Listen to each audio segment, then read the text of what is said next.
Do me a favor, bust out your resume, hold it at arm's length, and if you can't immediately see at least 10 measures, your resume likely has too many words and not enough value.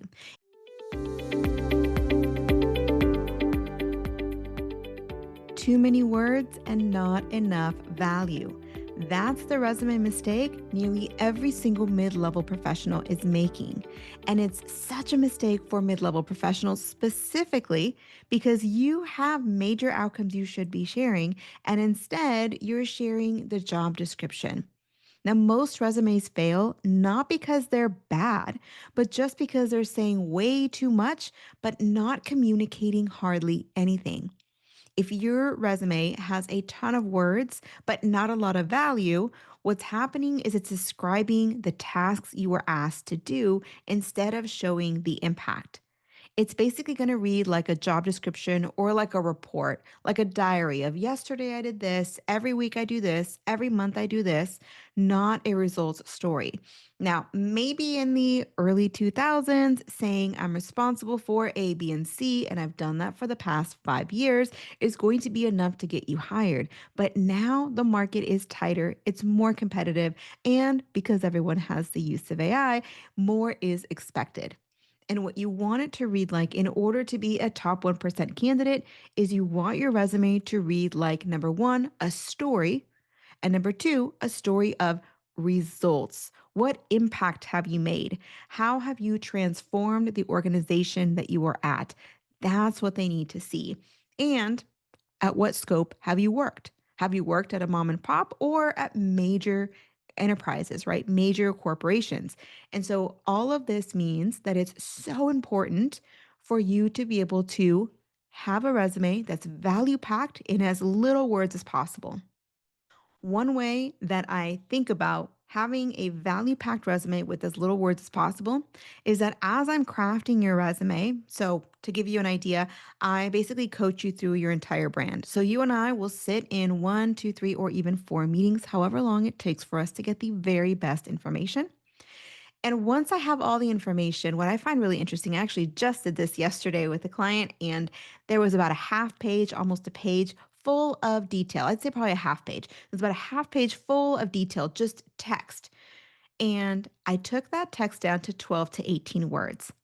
And within all of that, half page worth of text, was a ton of value. I had asked so many questions about the metrics, about the scope, about why it was so important. I asked questions like, how did you make it more efficient?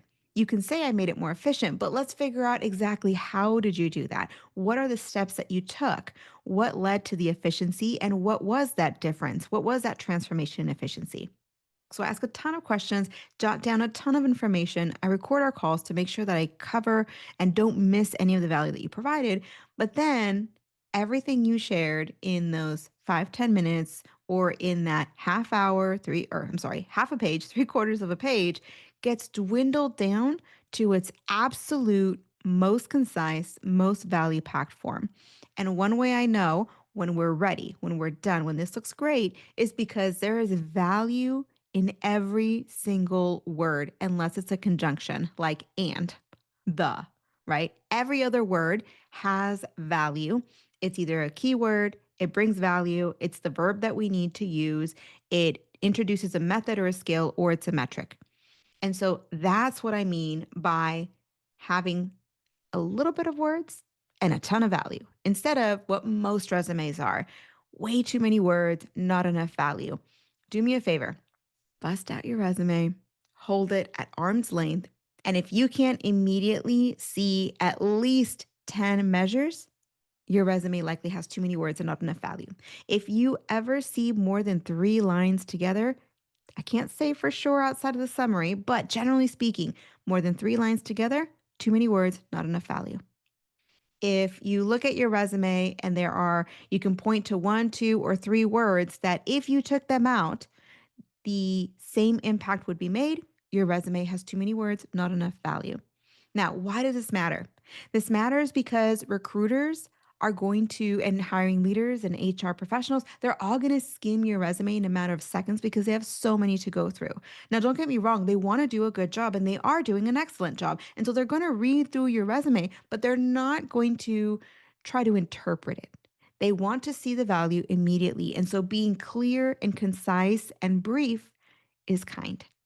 The second reason why having too many words and not enough value is detrimental to you is because the more words you have, the more hidden your results become.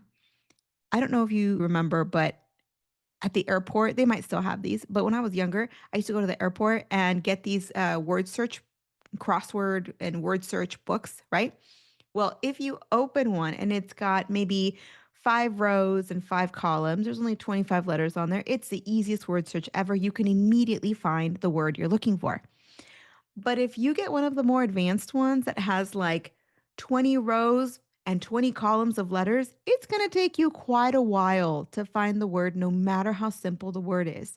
That's what happens. Your resume is essentially a 20 by 20 crossword puzzle, and the recruiter has to go in and fish through the information, swim through the information, try to find the value, try to interpret things. And you don't want them to do that. If they have to do that and they have a resume that's nice, clear, concise, and a 5 by 5 crossword puzzle where they can find the word, not only is the process going to be more fun, it's going to be more likely to move forward. Now, the last reason why this matters, and I think this is overlooked so much, specifically for mid level professionals, and I'm going to be honest, in particular for mid level women, is because brevity signals confidence and leadership. And so the opposite of that, saying too much, signals I'm trying to prove my value by speaking more, by writing more. And so what we want to do is show a very sharp, here's my value, boom, boom, boom, take it or leave it. And it's so powerful that they have to take it. This is where brevity, again, signals confidence, signals leadership. And we want to signal that leadership from the very first interaction, whether verbal or written, all the way down. And that's part of the work that we do, of course. Now, here's a couple of signs. And I think I already talked about a couple of them, but let me give you just a couple more. If you look at your resume and your bullets start with something like responsible for, helped with, collaborated on. I know I see that collaborated word a lot. So let me kind of zoom in on this collaborated word real quick. Collaborated means you worked with 3 other people, 4 other people, however many other people, but the leader isn't hiring the other 3 people. So, yes, you want to take your due amount of credit for that accomplishment. But as a hiring leader, they want to know, okay, but what was your role? So, whenever possible, and sometimes you're going to have collaborated because the role is very collaborative that you're targeting, and that's perfect. Nothing to change there. If your role requires you to put the word collaborated on your resume, not a problem, because again, collaboration is great, but somewhere in there, you want to make really clearly what your specific contribution was.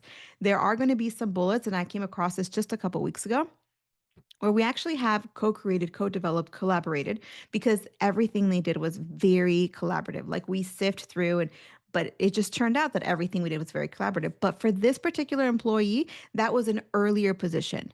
And as you looked at the more recent positions, she had individual work that she can say, I own this part. And so while earlier parts of her career said collaborated, co-created, co-developed, when you look at the more recent, and the most important one is the most recent role, it says spearheaded, developed, led, right? And so now you know, okay, she was growing into her career. But at the mid level, if you're already, say, middle management or a subject matter expert or even a director, you want to take that word collaborated and say, okay, if there was 3 people working on XYZ, what was my role? What specifically did I do? Okay, so that was the first one. Bullets start with responsible for, helped with, collaborated. You want to be more specific. The second one we talked about already, new or no measurable results. If you have less than 10 numbers, right, metrics represented in your resume, it's far too few. I can tell you 10 is just a starting point. Most resumes that I work on have multiple metrics per bullet. You have some metrics of scope and you have some metrics of transformation. All right, the next one is if it's hard to read quickly. If you see paragraphs instead of points, for example, If you have 5 lines for your summary, I can't guarantee, but I'm like 90%. I would bet money that that is a reflection of the rest of your resume and you have too many words, too little value. So check out your resume. Do you have 5 or more lines as your summary? Chances are it's already word heavy.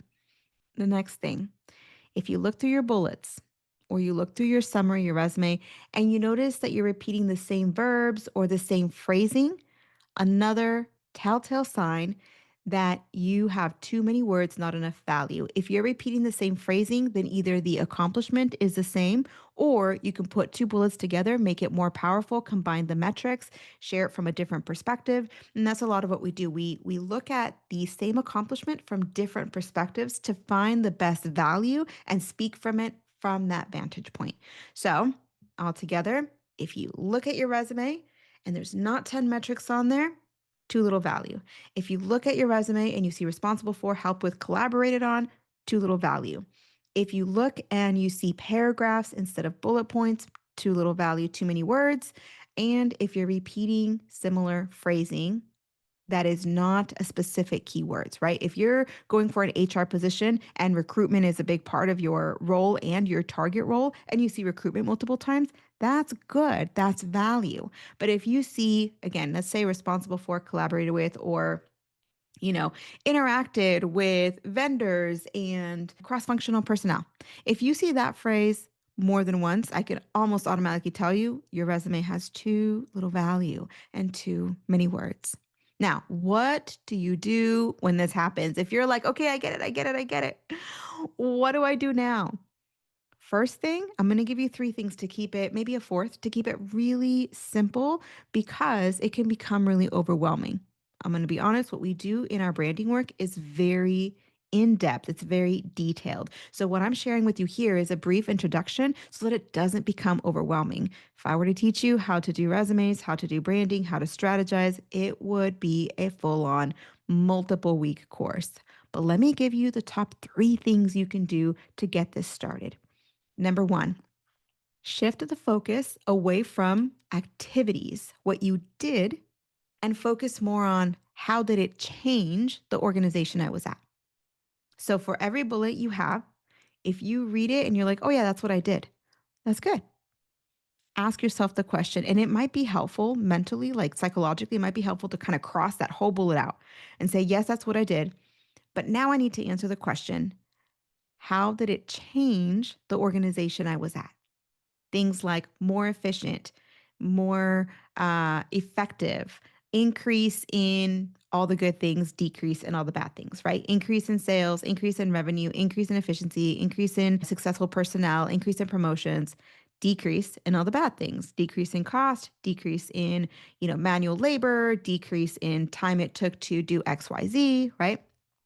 How did this work change the way the organization runs or how they do things? Once you have that, then comes number 2. The second thing to do after you shift from activity to outcome, the second thing to do is to find your quantifiable proof. Now, you want proof of multiple things. Let's go with 2 things. You want proof of number 1, how much? What's the scope? How big, right? What's the budget? So show quantifiable proof of the scope of the work that you did. This could be number of people you collaborated with, number of customers you served with this, a budget, time frame. Time frame might be helpful, and it is helpful, don't get me wrong, especially if it was a fast time frame. But aim for scope, like how big, how large, how many, how much, etc. That's the first type of quantifiable proof. The second type of quantifiable proof is proof of the change, proof of the decrease or proof of the increase. So start gathering your metrics, and there's creative ways to do this, but just in general, start gathering your metrics for if you made it more efficient, tell me how so.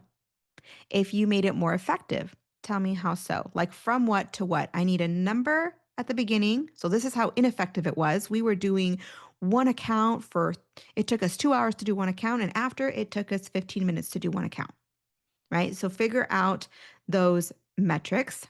Tiny little tip here. Once you get your metrics, if your metric is from 1 hour to 15 minutes for every one account, do the calculations. How many accounts did you go through per day, per week? And what does that mean for the year? How many accounts per year?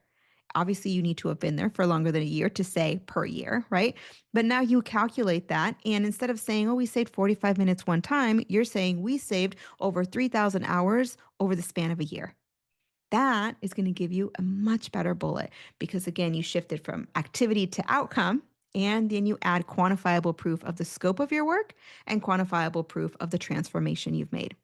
Now, the last thing, without getting too overwhelming, without getting too in the weeds about all that it takes to bring this to fruition, the last thing is to make every single line, and dare I say it, every single word earn its place. Scrutinize every single word you use. Is this word relevant to my future position? Is this word something that's going to make the hiring leader sit up and pay attention? And here's usually what I tell clients. Before, I'll actually read through their resume, right? And I'll say, okay, before it's going to sound like, let me give you an example. Okay, so before I might read something like manage a team of 10 employees to complete daily tasks and meet daily goals, right? You've got your metric in there, 10 employees, and you told me what you were doing, daily tasks and company goals. And the verb manage, I mean, it could be, it's not a bad verb. It's a good verb. It's not responsible for or helped with or collaborated on. It's managed, right? Here's what we turn that into after we go through coaching, pull all the information. Project manager overseeing $2 million in portfolios across 4 cross-functional teams, delivering 95% of projects on time and 10% under budget. Multiple metrics, right? And every single word, project manager, keyword, overseeing, power verb, portfolios, keyword, cross-functional, keyword, delivering 95% of projects on time, key phrase, and then under budget. Every single word. When you look at the original, managed a team, we'll let that go. That's perfectly fine. Of 10 employees, if your position you're targeting is not HR, then the word employees may not be nearly as helpful. Manage a team of 10 can stop right there and it would say the same thing. So I would take out the word employees. And then it says to complete daily tasks and meet company goals. I have no idea what any of that is. So now all we can keep from this entire bullet is manage a team of 10. Versus the other one, project manager overseeing $2 million in portfolios across 4 cross-functional teams, delivering 95% of projects on time and under budget. Just a couple of extra words, but now it is value-packed in a concise statement. That is one example of how we can turn your entire resume. Now imagine if your entire resume was packed with value like that. That's the kind of work that we do, and that's how you can get started with these 3 steps. Shift from activity to outcome, use quantifiable proof of both scope and transformation, and make every single line and every single word earn its place. Your resume is not about sharing everything you can do. It's about showing your next employer about the difference you can make at their organization and using proof from your prior accomplishments. Okay. I hope this has been helpful. I know we got into the nitty-gritty today. And so if you need to go back and listen, save this, go back and listen to it, and know that we've got a ton of episodes you can go and listen to find the right information, whether it's an introduction to how to improve your resume like we did today, an introduction to your LinkedIn, an introduction to interview help. We've got a ton of resources. But if you're one of those people who's thinking, okay, this is ridiculous, this is like too much, I want it done right, and I also want it done fast. This is where you and I can enter a beautiful relationship where we can start coaching through your brand, coaching through your career stories, making your life less stressful, making this process go faster, and dare I say it, a little fun. That's one of the things that I think it was, I think it was Marin who said, how did she make a process that feels excruciating into something that feels fun and encouraging? So if that's the kind of job experience you want to have, then schedule a call. Let's have a conversation. I bring on about 2, maybe 3 clients a month. I make sure this is a high touch experience. And so if you want to have a chat, go ahead and grab the link in the description and I'll see you on the call. Hey, thanks for listening. I really appreciate you spending time with me today. If you found this episode helpful, please tap the 5-star review on the show's homepage in your podcast app. It would absolutely make my day, and it helps others discover the Uncommon Career Podcast. Now, to download your free career resources and learn how I help seasoned professionals land amazing offers in as little as 90 days, click on the link in the description or go to theuncommoncareer.com. Thanks again, and I'll see you on the next one.